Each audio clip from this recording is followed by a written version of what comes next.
Welcome back to Monday Musings, a casual conversation about culture and theology. I'm Justin Ely. And I'm Daniel Jen, which is a couple guys talking about some stuff. The stuff we have been talking about is world religions. We've done an introduction. We've done Islam, Hinduism, and this week we're doing Buddhism. Yeah, I think it's been a good series. Hopefully you guys have learned a lot. I know I have. Yeah. And we talked about last week how, man, it's been a while since high school or college when... like Religion 101 kind of thing. Yeah, you kind of go over an overview of some of these things. But, you know, I feel like now as a pastors, having gone through seminary and as our full-time jobs, we think about, you know, not these religions, but, you know, Christianity all day. Sure. It's been interesting to relearn some of this stuff and to see like a broader picture of how this fits in in my opinion, why these religions came to be. And we'll talk a lot about that with Buddhism today, but it's been really informative for me. Yeah, hopefully it's been for you as well. But before we get into Buddhism, we want to start with our book of the month. And I'll kick us off. This is a new book I just started. It's a biography on Winston Churchill. Apparently, I looked like Winston Churchill when I was a baby. I frowned all the time, was what my parents said. So they gave me the name Winston sometimes. But this book is called Churchill, Walking with Destiny by Andrew Roberts. Winston Churchill is someone that really interests me. I just don't know a lot about him. So I decided to read a massive book on him. And so far, I'm like at young Winston childhood, and man, his parents were kind of messed up. Really? So they would definitely categorize under the abusive category. Really? Sent him off to boarding school. And like wouldn't let him come home for Christmas. Why? They just didn't want him. And they sent him all these letters telling like him how disappointed they were in him and all this kind of crazy stuff. No way. Yeah, I mean it's Did he have siblings? Tragic. Was he an only child? I don't think so. Okay. But you know. Wait, which one? You don't think? I don't think he had siblings. Okay. Or no, I don't think he was an only child. Sorry. But maybe I haven't been reading the book closely enough. Yeah. But yeah, really interesting. Yeah, very influential man. What about you? You know, my book of the month is a book that was written in the 60s, actually. Oh, wow. By a man named P.D. Eastman. Yeah, great author. Yeah. Called Go Dogs Go. And it is not the most accurate book because, it's a book about travel, about... Naturally. Different modes of transportation. Yes. You can go by, train or by bike. You can run, skip, or hike. A lot of prepositions used. Yeah. On, above, below. So, dogs can run, skip, and hike. I guess hike technically, but you can't really drive a car or a boat or anything like that. I mean, at least from what I've seen. Yeah, agreed. And so, Go Dogs Go. It's a great book. Mainly, I read it to my 2-year-old, but sometimes I enjoy it yourself as well. Yeah. So when no one's looking. I secretly just read it under my covers with a flashlight by myself. But book of the month, Go Dog Go. In all seriousness, we were talking about it is really hard to come up with these books of the month sometimes because not every book that you read is worth, giving a shout out to. Right. And I guess I just don't read enough books in a year that are good enough to make the podcast, in my opinion. Right. And so... I don't know. Maybe we need to start asking you guys for some recommendations as well. Yeah. Feel free to send us an email at info@christfellowshipga.org, which brings us to our sponsor for this podcast, Christ Fellowship Church, Gospel, Community, and Mission. All right, we're going to get into it on Buddhism today. We are once again using, thank you, Joe Carter, 9 Things You Should Know About Buddhism from the Gospel Coalition. Yeah. And a little help from the BBC. So thank you, BBC. Side note. Wait. Well, their website. I found some stuff on their website. Gotcha. I actually think, and I'd be curious to hear people's thoughts on this. So this is side track here. I think maybe BBC is like as close to neutral news as you can get. Yeah. Like it used to be that CNN was kind of in the middle. They were middle left. Right. But CNN's gone like much further left, and Fox has gone much further right. Right. And I don't know, BBC. But yeah, it's funny. I just this is a whole different podcast, I guess. I'm like so distrustful of just mainstream news now, right? Because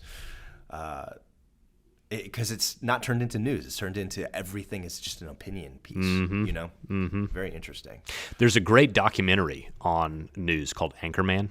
It's a documentary of a real newsman in the 1960s and how he changed the world. It's fascinating. I learned a lot. Yeah. But BBC, I'll have to check it out. I don't read much BBC, so I have no thoughts. But I will take this time to say thank you to our listeners. And if you have not yet, please subscribe. And if this podcast has helped you, share it with a friend. Especially if you're British. Especially if, we want to grow our British audience for sure. Yeah, we're really. But to the non-British, we'd love to have you too. We're aiming at a really multicultural listenership, which is why we're really going after the Brits. Right. You know? All right, so today we're talking about Buddhism. We are asking 7 questions of each religion. What does this religion teach about God, about sin, about salvation, about Scripture, about Jesus, about discipleship, and about the afterlife? And then we're talking about how can we witness to them. So first of all, what does this religion teach about God? Well, Buddhism is really a non-theistic faith. So they don't require faith or belief in any kind of God, and they consider that kind of irrelevant. So it's neither affirmed nor denied. So and that's something you'll notice about as we go through Buddhism. It's in a very different category. It is. You know? It's more of like a way of life. Now there is a goal associated with Buddhism. Which we're about to head to in the next couple questions. But it is interesting because, there is no God in Buddhism. And I just want to point out, too, I feel like, you go to Chinese restaurants and you have to, like, rub Buddha's belly or whatever, and it's just like the kind of overweight bald man. Right. But I'm pretty sure that's not what Buddhas look like. Just wanted to point that out. So, like, you mean the actual Siddhartha? Yes. Yeah. It's not like I don't know where the fat belly came from. Yes, I'm not sure. Yeah, if you could let us know where the we'd love to know more about that statue of the fat belly guy. What happened there? Yeah, because I'm pretty sure, like, not just Siddhartha, but I'm pretty sure, like, most of the Buddhas and I guess even as we talk about Dalai Lamas don't look anything like that. Right. So I maybe there was one Buddha in the past. Maybe he was iconic or something. Yeah. Let us know. So what does Buddhism teach about sin? Well, they also really have no concept of sin. They consider the cause of human suffering to be ignorance. They'd also subscribe, similar to Hinduism, in karma, kind of what goes around comes around idea, in any kind of intentional action, whether it's thought, word, or deed, is regarded as karma. So it's all kind of tied in. And karma leads to samsara, which is, we talked about last week, kind of the multiple cycles of rebirth. And the goal in Buddhism is nirvana, which I guess we'll go ahead and tie in the next question. What does this teach about salvation? It's to get to nirvana. But what's interesting, so there's really no concept of sin, just ignorance, and there's suffering in the world. And then their idea of salvation and kind of the afterlife, going to the last question, is this kind of vague concept of nirvana, which isn't at all like our concept of heaven, but it's just like being released from the cycle of samsara. So you just kind of cease to exist. Yeah, so like it's interesting. So in the Christian worldview, we would say we're created in God's image for the purpose of bringing God glory. Right. And so the Bible starts with and ends with that, right? It starts with people in perfection, in unity with God, and it ends with us in perfection with unity with God, right? It gives us somewhere we came from and some hope that we achieve to be, to achieve and to be with God, right? That's the hope. Right.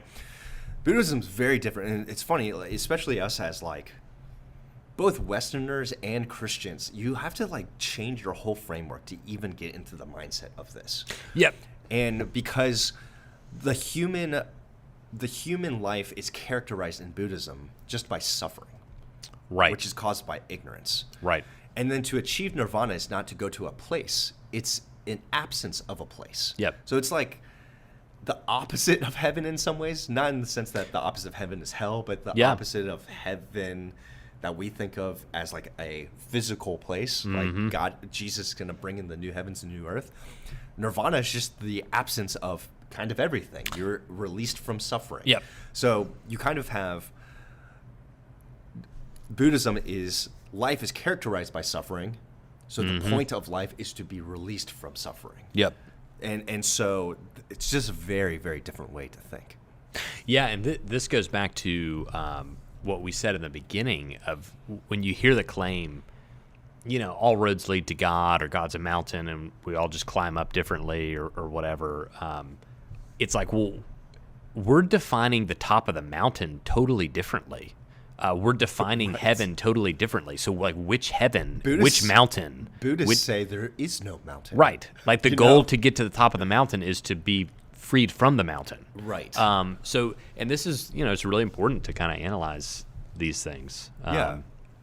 And it is interesting because even as we talk about, it's funny, we've talked about this before on this podcast about how defining terms is so important as you have conversations, because they would say the cause of human suffering is ignorance, which would seem, and as we talk about the Eightfold Path coming up, it would seem that once you become unignorant and you learn about the way to cease suffering, then there would be no more suffering anymore, except for what do you do with the people who reject it?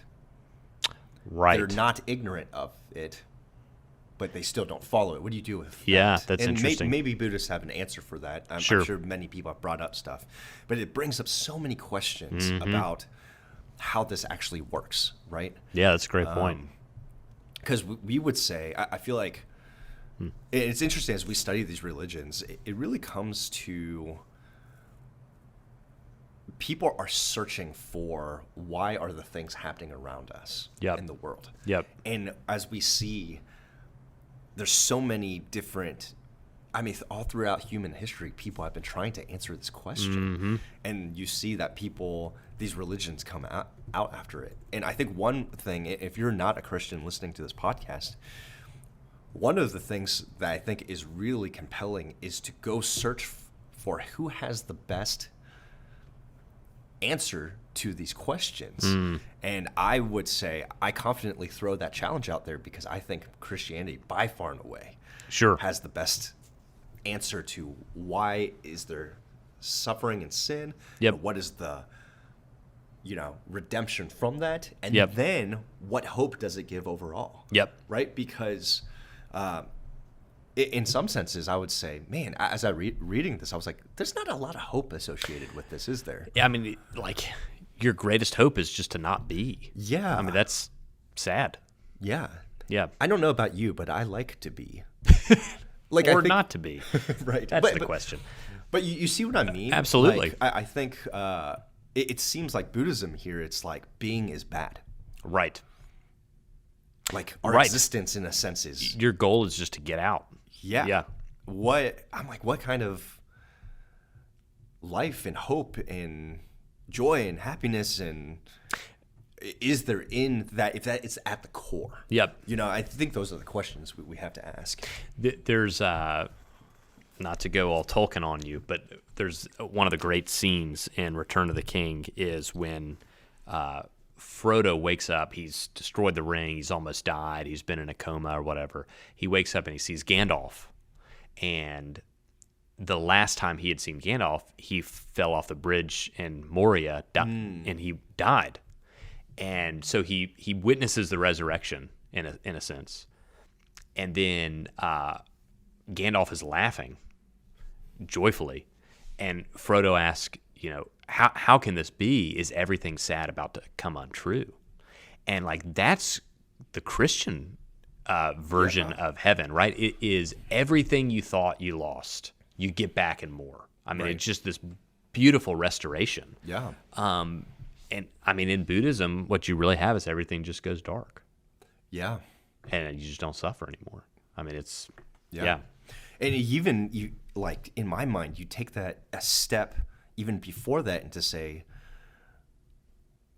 your life is suffering and it's because of you and not just you. And so where the Christians would say you're made in the image of God, you have value and worth. It's almost implied the opposite. Sure. Because you're the cause, because you and your ignorant self is the cause of the suffering for you and everyone else. Yeah, it's the an purpose interesting. of your being is to not exist anymore. I'm like, man, that is not, to me, a great starting point in terms of, especially as we see in our society today, just longing for value and identity and certainty and answers. I mean, how can you start there? You know? Yeah, it's interesting. Next question: what does Buddhism teach about Scripture? So this is where the BBC came to help. Thank you, BBC, our friends across the pond. So during worship, Buddhists will bow down 3 times to reflect their dedication to what they call the 3 refuges, or the triple gem, or the 3 treasures. So they would have 3 sources of authority: the Buddha, the Dharma, which is his teaching, and the Sangha, which are the community of Buddhist practitioners. Their sacred texts are collectively known as the Tripitaka, and this is the most important source of authority. They contain the teaching of Buddha on how to reach enlightenment. The Theravada scriptures, which we'll get into in a minute, they kind of have maybe what you'd call denominations, are known as the Pali Canon. But the Tripitaka can be divided into 3 main sections, and I know I'm butchering these names. The Vinaya Pitaka are the rules telling monks and nuns how to behave. The Sutta Pitaka contains Buddha's teachings recorded mainly as sermons delivered in historical settings. And the Abhidhamma Pitaka is the most complex, and it contains teachings about the nature of life and the reason for being. And then some Buddhists from Tibet, China, Mongolia, and Nepal also read the Mahayana Sutras. They're scriptures written several centuries after the time of Buddha, and are often longer than the earlier scriptures, contain some colorful imagery and stories, as well as teaching on Buddhist philosophy. So that's all from the BBC. So kind of like Hinduism, I guess, a little bit in there. There seems to be a lot of overlap in some ways. Yeah. Except for Hinduism has all the different gods for everything. Right? Yeah. Almost, it seems a little Roman, or Greek kind of view of God. Yeah. Right. And Buddhism has a lot of the idea of karma and samsara and even some of these ideas and these words, except for there is no God. Right. Right. Very interesting. Yeah. It seems to me the monotheistic faiths of Islam, Christianity, Judaism have a more compact scriptures. Like, these are in, these are out. Whereas the Eastern religions tend to be like, we like these. Some of us also like these. Some of us also like these. Yeah. I mean, it seems a little looser, I guess. I guess in modern speak, it's like the religions, the Christianity or Judaism, whatever, have a canon of scripture. Right. Right. And these Eastern religions, just all fan fiction. It's like whatever is thrown out there in the world. Yeah, it seems a little looser. Yeah. So. So next question, what does Buddhism teach about Jesus? Well, I think there are varying things that I read up on, but in general, they'd say he's a wise, enlightened, holy teacher.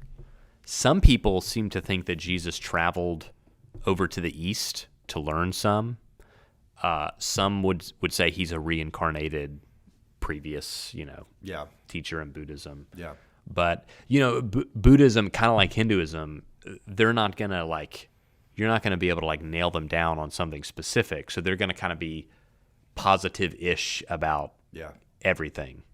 But certainly, because they really have no concept of God, so Jesus is claimed to be God. It just doesn't even... Right. Yeah.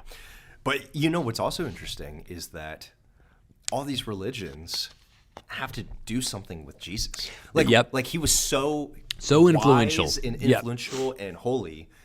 There's got to be an explanation for why that was the case. And you see this in, you know what, man, as we're doing the series, I'm like more and more like assured of my own faith in Christ because of all of these different. That's a good point. Every religion, not every religion wants to write Muhammad into their story. Right. But every religion wants Jesus. Isn't that interesting? Yeah. It's so interesting. That is interesting. It's kind of like I remember in history class world history class in 9th grade when I learned about BCE, the Common Era. Before CE. Common Era. And I'm like, I remember thinking, you can say whatever you want, but that year is still based on Christ divided the world in half. So, I mean, you can change your terms, but we're going off of him for our year. But isn't that interesting? Yeah. Isn't that all interesting? And I know a lot of it has to do with history and stuff too, but I just think, as you said that about reading about how everyone, in a sense, wants to claim the wisdom and the influence of Christ. Yes, yeah, so true. Man, I think that's so interesting. It's a good word. It's a good word. All right, next question. What does Buddhism teach about discipleship? In other words, how do you live the Buddhist life? And before we get that, again, helpful to Joe Carter from the Gospel Coalition article, there are 4 major Buddhist branches. Again, apologies for butchering the names. I want to say something. Even you saying that makes it better, even if you butcher it. I mean, it's kind of like, we've said this whole thing. Like neither of us have been Buddhists, right? So we're doing our best to kind of explain what this is.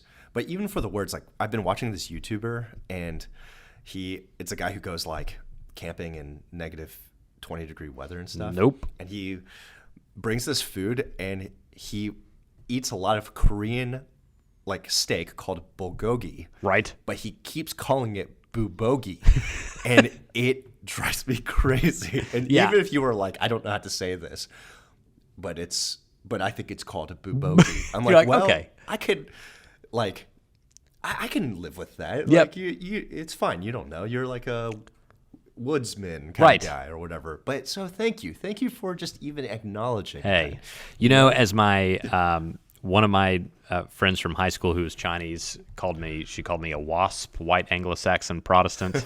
And, I'm just a WASP, so I'm doing the best I can. So 4 Buddhist branches. First, Mahayana, which is an umbrella term given to a group of Buddhist schools.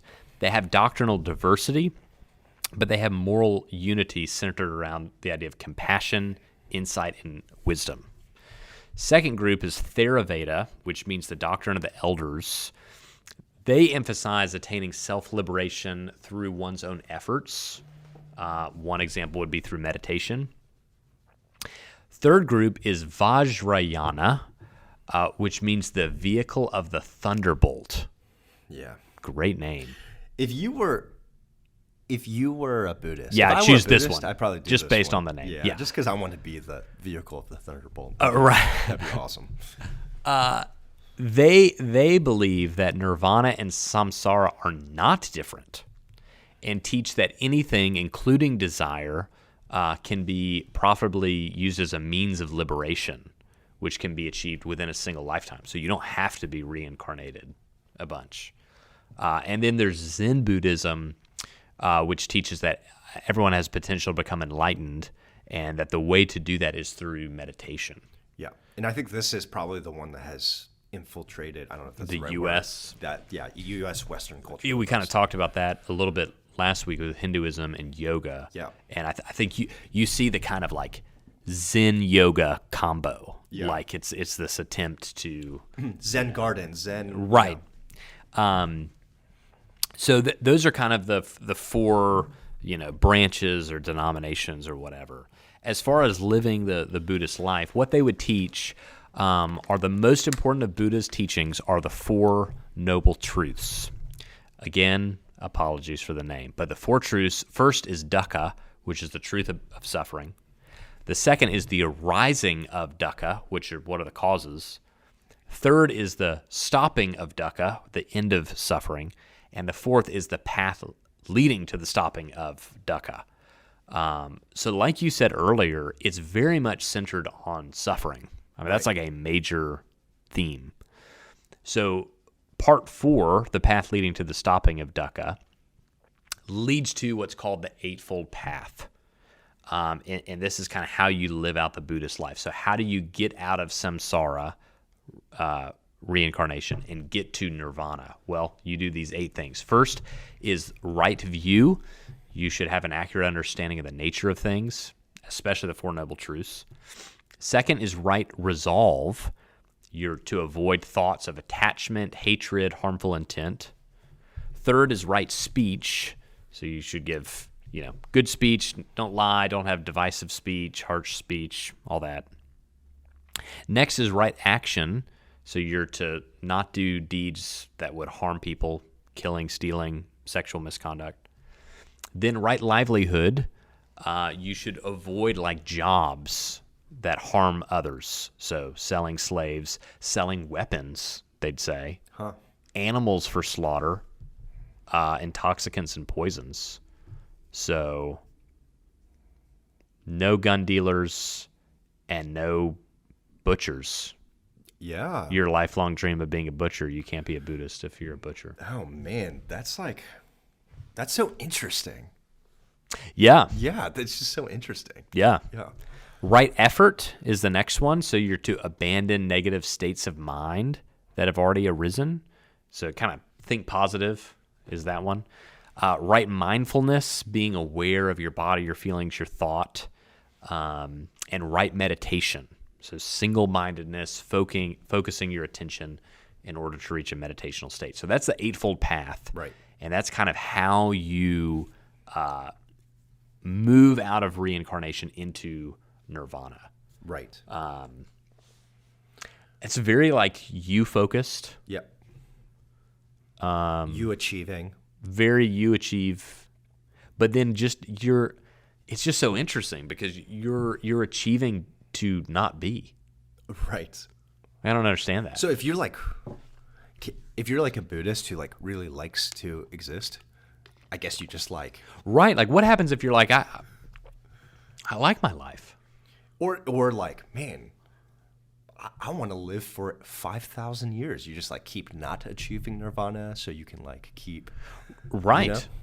I guess that their teaching on nirvana would be that, I mean, it must be, they call it liberation, so they, right. Even though you're not like existing, I guess they view it as a positive thing. Right.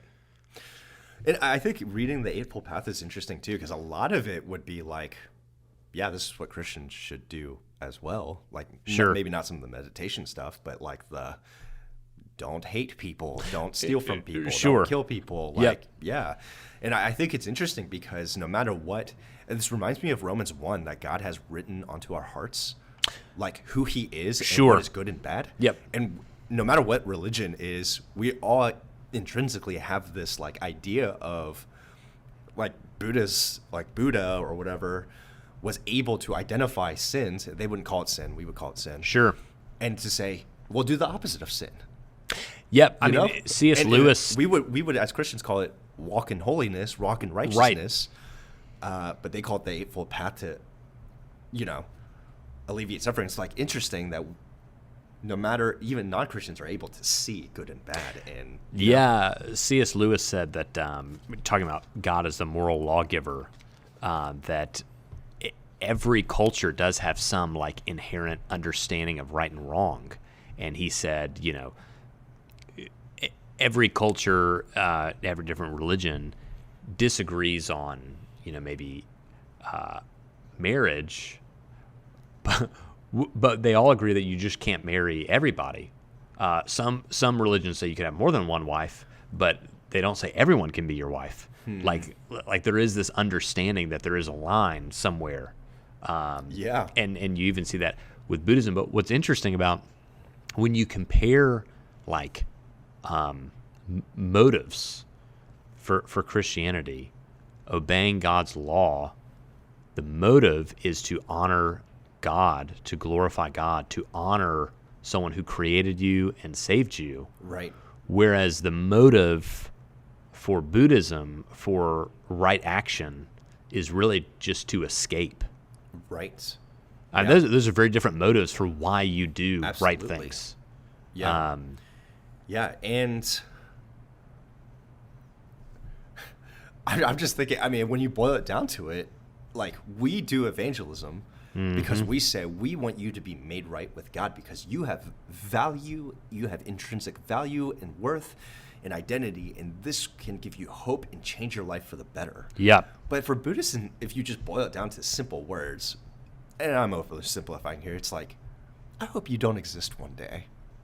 Right. I mean, it's like, if you told me that, it's no thanks, no thanks. I want to, like, I like the idea of eternal life. Yeah. And, yeah.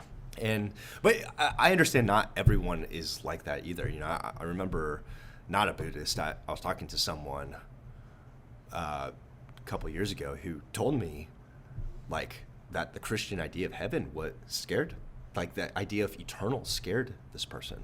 Interesting. And that this person would rather just not exist. I'm like, well, I guess this speaks to the heart of that. Yeah. And I guess there's different people that desire different things. Right. So, yeah, for sure. Last question. What does this religion teach about the afterlife? Kind of already gone there. Nirvana, kind of a non-existent, liberated state. I think this kind of goes into the idea of like the universe and stuff. One too. with the universe. Yeah, and that we all just like we go into the universe and I don't know. To me, there's not a lot of hope there. No. So, kind of ending with how to witness to Buddhists. So the Joe Carter article on Gospel Coalition, 9 Things You Should Know About Buddhism, emphasize the importance of testimonies with our Buddhist friends, and how their faith is really centered on stories, and how so our stories can really impact them. And he also quoted Sam Chan, which I think is worth just reading. He said that Buddhists are longing for 2 things: power and control in their lives, and peace and shalom. Jesus is the only one who can give us power over, say, evil spirits, the power to be healed. And Jesus gives us peace. He doesn't take away suffering, but he lets us know that there is a wisdom, there's a plan, a purpose, a direction to the universe. And because of that, we can enjoy a peace, our shalom, that no one else can enjoy. That's interesting. Yeah. Testimonies. Jesus has all authority, even over evil. And Jesus gives us peace. Yeah. Do you know any Buddhists? I don't think so. You know what's funny? Me neither. You feel, it kind of feels like, a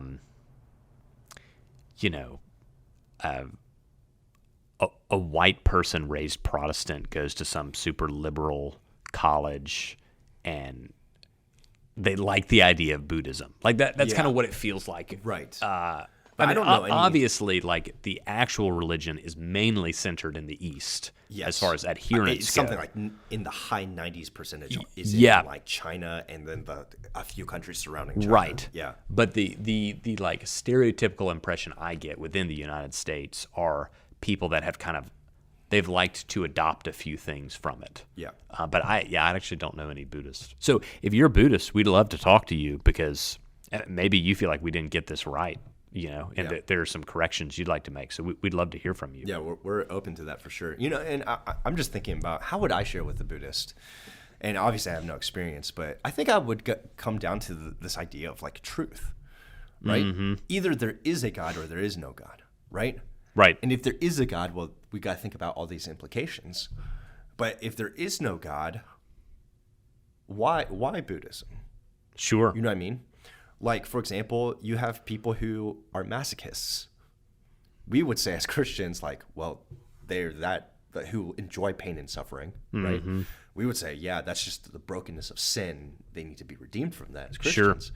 But as a Buddhist, what do you do with that? Like, masochists don't only not want to be released from suffering, they enjoy it. They want it, right? Interesting. Yeah. And so I think you got to think through all these different, like, we got to draw out as we share the gospel to its conclusions. Everything Sure. that we believe to our conclusions. We have to do that with Christians too. If we draw out the Christian faith to its final conclusion, doesn't make sense. Yeah. You know? Yeah. And so I think that's the way I would go about it, is drawing all these things out to their final conclusions to say, does this make any sense for us to do this? Good word. Good So- word. Yeah, well, thanks for joining us as we continue through our series today on Buddhism. Next week, we'll talk about Judaism. So we look forward to talking to you then. Thanks for joining us today.